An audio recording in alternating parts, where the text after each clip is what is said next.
ये पिज्जा कैसे लाए आप?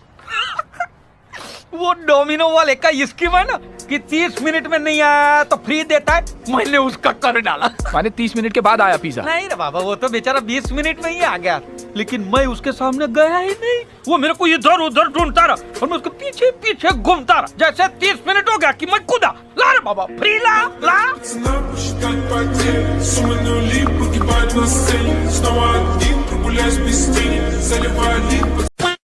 तो कैसा लगा आपको ये इंट्रो? दोस्तों, आज इसकी इस वीडियो में हम बात करने जा रहे हैं एक ऐसे मिस्टीरियस चीज़ जिसको हम गीज़ा के पिरामिड्स हैं। इस धरती पर सबसे मिस्टीरियस कोई चीज़ है तो वो है गीज़ा के पिरामिड्स। और ये पिरामिड्स लगभग 4000 साल पहले बनाए गए थे। जी हाँ, आपने सही सुना। और यही नहीं, इस पिरामिड के अंदर ऐसे ऐसे रहस्य हैं जो आज तक साइंस भी नहीं समझ सकी है। तो आज की इस वीडियो में हम उसी के बारे में बात करने वाले हैं। दोस्तों, ये सारे पिरामिड्स इजिप्ट में हैं और यही नहीं, सिर्फ ये पिरामिड्स ही नहीं, आपको वहाँ पे और अजीब अजीब स्ट्रक्चर्स मिलेंगे। तो उसके लिए पहले आपको सब्सक्राइब करके बेल आइकन दबा देना होगा। इजिप्शियन लोग इजिप्ट में राज करते थे। ये लोग अपने समय में बहुत सुंदर कलाकृति करते थे। इन कलाकृतियों के साथ साथ कई रहस्य को भी छुपाए हुए हैं, जैसे कि कोई एलियन। और इन 3 पिरामिड्स का एक तारा के साथ अलाइन होना और पिरामिड्स के अंदर नेचुरल एसी होना जो कि 20 डिग्री टेम्परेचर मेंटेन कर रखा है। ये सारी चीज़ें हैं जो वैज्ञानिकों को आज तक नहीं समझ में आई। सबसे बड़ा रहस्य है कि ये स्ट्रक्चर्स आखिर कैसे बिल्ड कैसे हुआ, इसको बनाया कैसे गया। स्ट्रक्चर्स यानी सिर्फ पिरामिड ही नहीं, यहाँ पर अनगिनत और भी बहुत सारे स्ट्रक्चर्स मौजूद हैं। क्या इन स्ट्रक्चर्स को सिर्फ इन्होंने अकेले ही बनाया है या फिर कोई पिरामिड्स? दोस्तों, ये इजिप्ट के पिरामिड्स देश भर में बहुत ज़्यादा मशहूर है और यहाँ पर कई अन्य देशों के लोग भी आते हैं। बट इसकी वैज्ञानिकों ने जांच की अपने टेक्नोलॉजी से, बट यहाँ का कोई भी रहस्य सुलझा आज तक नहीं पाया है। उनको ये समझ में नहीं आ रहा है कि इन लोगों ने एक एक पीस इतना लाया कैसे, यानी ये कौन से कंक्रीट से बने हैं और बिना किसी मशीन के पिरामिड से खड़े कैसे हैं और बिना किसी आजकल की मशीन की टेक्नोलॉजी के बिना ये संभव कैसे है।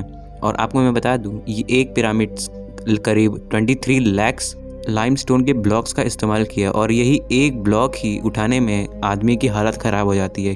तो पिरामिड को इतना परफेक्ट अलाइन कैसे किया गया होगा, इसको परफेक्ट एंगल कैसे दिया होगा। पिरामिड्स का एक एक ब्लॉक जो आप देख रहे हो, इसका वज़न ही कुछ अराउंड 2700 से लेकर के 70,000 किलोग्राम तक है। और आजकल की क्रेन से नापा जाए तो जो स्ट्रक्चर बिल्डिंग बनाने के काम आते हैं तो वो लोग लगभग 20,000 केजी का ही उठा सकते हैं। इस ज़माने की क्रेन ही 20,000 किलोग्राम ही नहीं उठा पा रही सही से, तो आज से करीब 4000 साल पहले इतना भारी चीज़ कैसे उठाया गया?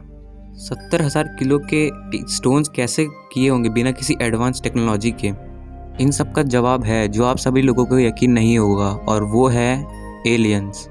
और एलियन से जुड़ी एक थ्योरी है जिसको हम ओरायन कॉन्स्टलेशन थ्योरी भी कहते हैं। अगर आप रात के टाइम पिरामिड्स को देखोगे तो आप लोग ये पाओगे कि वो 3 पिरामिड्स एक कॉन्स्टलेशन यानी तारामंडल से अलाइन करते हैं और इस कॉन्स्टलेशन का नाम है ओरायन बेल्ट। जी हाँ, आपने सही सुना। इन 3 तारों का नाम है एलेनिटक, एल नीलम और मिंटिका है। ये 3 हैं और इनको आप ध्यान से देखेंगे तो ये अलाइन करते हैं जो कि 3 तारों के हैं। ये आप लोग ध्यान से देख सकते हैं, ये 3 एक साथ स्ट्रेट लाइन में अलाइन कर रहे हैं। और साइंटिस्ट ये मानते हैं कि कुछ साल पहले एलियंस हमारे धरती पर आए थे और उन्होंने ही इजिप्ट के लोग के साथ मिल के ये पिरामिड्स तैयार किया था।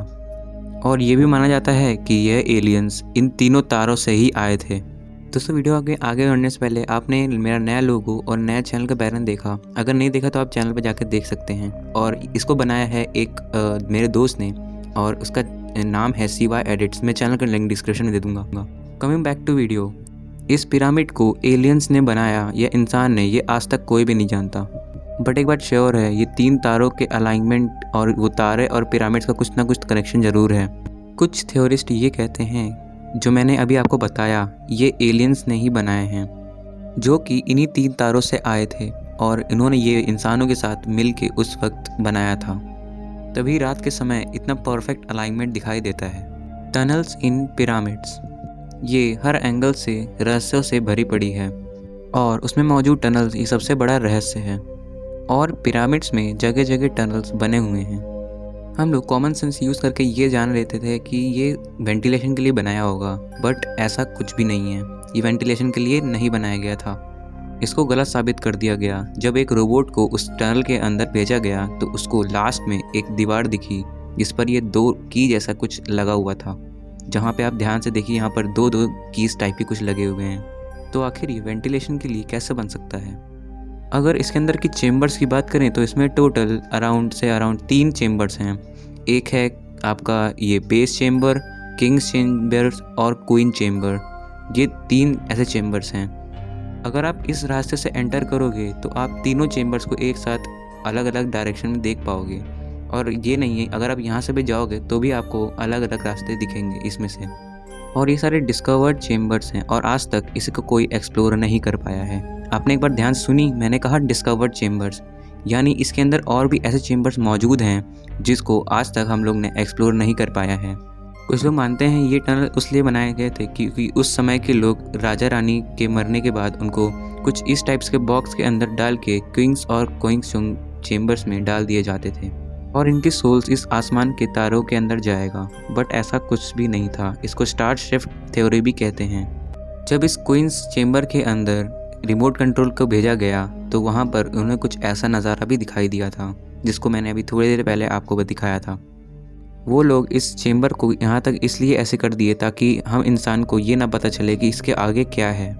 कुछ और थ्योरी सामने आई जो कहती है कि इसके अंदर और भी बहुत सारे चेम्बर्स मौजूद हैं, बट एक नए एडवांस टूल के ज़रिए इसको ड्रिल किया गया और उसके अंदर एक रिमोट कंट्रोल ड्रोन के साथ एक कैमरा भेजा गया। और जैसे ही वो कैमरा अंदर गया उसने ये कुछ ऐसी फ़ोटो क्लिक की, बट वो रहस्यमय तरीके से अंदर जाते ही फ़ोटो क्लिक करने के बाद वो रहस्यमय तरीके से गायब हो गया। यानी उसके बाद कुछ नहीं पता कि इसका क्या हुआ। उसके बाद आज तक वहाँ पर कोई एक्सप्लोरेशन की इजाज़त नहीं दी, कोई भी परमिट नहीं दिया गया। बट इसके आगे और भी बहुत सारे चेम्बर्स हैं जिनको हम लोग को नहीं पता। अगला क्वेश्चन ये आता है कि पिरामिड इतने परफेक्ट कैसे हैं? आपको क्या बात पता है कि आप इस दुनिया का पूरा मैप लीजिए और उस मैप का सेंटर पता लगाओ तो आप में से ज़्यादा लोग क्या बोलोगे? बट इसका आंसर सीधा सीधा है ये इजिप्ट का पिरामिड्स के। हाँ श्योर, ये एक कोई कोइंसिडेंस हो सकता है, यानी इत्तेफाक हो सकता है। बट ये मत भूलिए कि ये पिरामिड उस समय बनाए गए थे जब इंसानों को धरती के बारे में कुछ नहीं पता था। उस वक्त ये भी डिस्कवरी नहीं हुई थी कि अर्थ गोल है या चपटी। कुछ लोग धरती को चपटी मानते थे उस वक्त के लोग। तो उस समय के लोग अर्थ को सेंटर कैसे ढूंढ लिए। और एक चौंका देने वाली बात यह है कि इस पिरामिड का एक पार्ट जो कि नॉर्थ पोल में डायरेक्ट अलाइन करता है, जैसे मान लीजिए आप यहाँ से एक नॉर्थ लाइन खींचेंगे तो डायरेक्ट नॉर्थ पोल करेगा और कुछ किलोमीटर का फ़र्क होगा। बट आपको ये जान के हैरानी होगी कि वो कुछ किलोमीटर का फ़र्क हमारे धरती के टेक्टोनिक प्लेट्स के मूवमेंट की वजह से हुआ था। तो जो कुछ किलोमीटर्स का फ़र्क था वो टेक्टोनिक प्लेट्स के मूवमेंट की वजह से था और धरती के स्ट्रक्चरल मूवमेंट के कारण था। ये तो नेचुरल चीज़ें हैं इसीलिए। बट ये कुछ ज़्यादा शॉकिंग नहीं है कि उस वक्त एकदम अलाइन करें नॉर्थ पोल की direct. God knows. Aliens drawing in Egypt में जितने भी घूमने वाली जगहें हैं उनमें आपको कुछ ऐसे स्ट्रक्चर्स दिखाई देंगे जो कि एक मॉडर्न टाइप के चीज़ों की जैसे ये आप देख सकते हैं, ये कुछ आज के सबमरीन टाइप की दिखती है। और अगर आप थोड़ा और आगे जाएंगे तो आपको यहाँ पर कुछ एलियंस दिखेंगे, मतलब आपको यहाँ पे एलियन जैसा चित्र दिखेगा जैसे आप यहाँ पर देख सकते हैं। जिस एलियन की हाइट छोटी जो कि आज के मॉडर्न टाइप के एलियंस की डिपिक्शन की तरह। और भी कई सारी चित्र हैं, जैसे ये इसमें एलियन का स्पेसशिप टाइप का दिख रहा है आपको यहाँ पर ध्यान से देखिए तो। कुछ लोगों का ये भी कहना है कि ये सिर्फ अकेले ओनली एंड ओनली एलियंस ने ही बनाए हैं, कोई इंसान नहीं लगे हैं और इसमें कोई इंसान इन्वॉल्व नहीं था। ये थ्योरी कितनी सच है इसका अनुमान आज तक कोई भी नहीं लगा पाया है। पिरामिड्स और तारों का जो सिंक जो अलाइनमेंट की बात की हमने, उससे अगर हम लोग डीपली देखें तो ऊपर से देखे बिना अलाइनमेंट किए बिना इतना परफेक्टली स्ट्रक्चर कोई नहीं बना सकता। सिर्फ ऊपर से और एरियल व्यू की मदद से इस अलाइनमेंट को कन्फ्यूज किया जा सकता है। तो 4000 साल पहले तो ड्रोन्स और हेलीकॉप्टर्स भी नहीं थे, तो ये पिरामिड आखिर इतना अलाइनमेंट और इतना परफेक्टली बना कैसे था? उस वक्त मानी जाए तो सिर्फ एरियल व्यू सिर्फ एलियंस की मदद से ही किया जा सकता था। अब रियलिटी क्या है कोई नहीं जानता। अगला है amazing sun alignment of pyramids. दोस्तों हर साल 21 जून को सबसे बड़ा दिन और सबसे छोटी रात वाला दिन होता है। अगर आप उस दिन शाम के समय पिरामिड को व्यू करोगे तो आप देखोगे इस शेर, दोनों पिरामिड के बीच में जो शेर है उसके ठीक सेंटर में आप देखेंगे उसके शेर के पीछे कुछ मुकुट टाइप का बनता है, यानी एक टाइप की सनशाइन आप पीछे देख सकते हैं। क्या व्यू है। इसे हम कोइंसिडेंस कह सकते हैं, बट इतने सारे कोइंसिडेंस वो भी एक ही जगह पे, ये संभव तो है ही नहीं। ये कोई डिपिक्ट करता है कि ये कोई प्लान्ड चीज़ें हैं, मतलब इसको कोई प्लानिंग करके डिज़ाइन किया था। और उस समय तो हाईली एडवांस कैलकुलेशन तो किए नहीं जा सकते थे, तो ये कोई एलियन का साइन दिख रहा है, यानी ये एलियंस भी बना सकते हैं और हमसे हाईली एडवांस भी।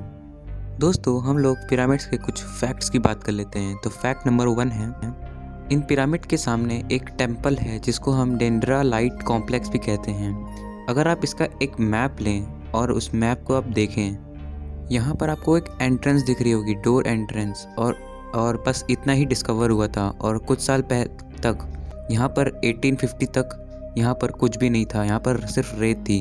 और जैसे ही इस मैप से रेत को हटाया गया, यानी कुछ राज खोले गए, तो आप जान के हैरान हो गए, साइंटिस्टों ने वहाँ पर कुछ ऐसी आर्ट्स पाई। अगर आप इसको ध्यान से देखें तो यहाँ पर ये कुछ एलियंस टाइप के लोग उसके हाथ में बल्ब पकड़े हुए हैं। इसे डेंड्रालाइट भी कहते हैं। साइंटिस्ट को पहली बार देख के चौंक चुके थे, क्योंकि यहाँ पर आपको, अगर आप इस चित्र को ध्यान से देखें तो यहाँ पर लाइट का एक बल्ब है, यानी 4000 साल पहले लाइट का बल्ब कैसे हो सकता है। अगर आप ध्यान से देखें तो इसके यहाँ पर एक वायर गिंग टाइप की कुछ लगी हुई है, और ये 4000 साल पहले की मूर्ति है, जबकि बल्ब का इन्वेंट तो बाद में हुआ था। तो ये ऐसी पेंटिंग उस वक्त कैसे बनाई जा सकती है, और वो भी 4000 साल पहले। ये था फैक्ट नंबर 1। हम लोग चलते हैं फैक्ट नंबर 2 की ओर। फैक्ट नंबर 2, दोस्तों, ये आपको चौंका देगा, ये वाला फैक्ट आपको चौंका देगा। आप इस पिक्चर में क्या देख रहे हैं? जी हाँ, आपने सही सुना। ये आप ट्रायंगल, जैसे पहला ट्रायंगल आप देख रहे हैं वो है बर्मुडा ट्रायंगल, और जो दूसरा आप देख रहे हैं ट्रायंगल नहीं, उसके पहले वो है द पिरामिड ऑफ गीज़ा। और जो आप लास्ट ट्रायंगल देख रहे हैं वो और कोई नहीं, द ड्रैगन्स ट्रायंगल है। ये तीनों एक ही लाइन पर अलाइन करते हैं। ये कितना मिस्टीरियस फैक्ट है ना, कि तीनों मिस्टीरियस चीज़ें एक ही लाइन में अलाइन हो रही हैं। दैट्स अमेजिंग ना, तीनों एक जगह एक ही लाइन पे। फैक्ट नंबर 3, दोस्तों, जिस तरह पिरामिड हमारी धरती पर है, उसी तरह सेम पिरामिड हम लोग को चांद पर भी सैटेलाइट व्यू से मिला है। जी हाँ, आपने सही सुना, एक पिरामिड हम लोग को चांद पे मिला है। जी, आप दोनों कंपेयर देख सकते हैं, दोनों कितने ज़्यादा सिमिलर्स हैं। तो ये तो कोई एलियन का काम भी लग रहा है मुझे भी। आपका इसके बारे में क्या कहना है? तो दैट्स फॉर टुडे गाइस। बहुत ज़्यादा देर की वीडियो बन चुकी है, बट आपको गिज़ा के पिरामिड और इस चांद पर मिले पिरामिड्स का क्या कहना है, और आपको सबसे अच्छा पार्ट कौन सा लगा, नीचे कमेंट्स में ज़रा बताइए। और please support me for 2K and please like the video, and also please don't forget to subscribe our channel. Thanks for watching. अगर अगली वीडियो आपको किस टॉपिक पर चाहिए वो बता दीजिए, और तब तक के लिए गुड बाय। और ये ज़रा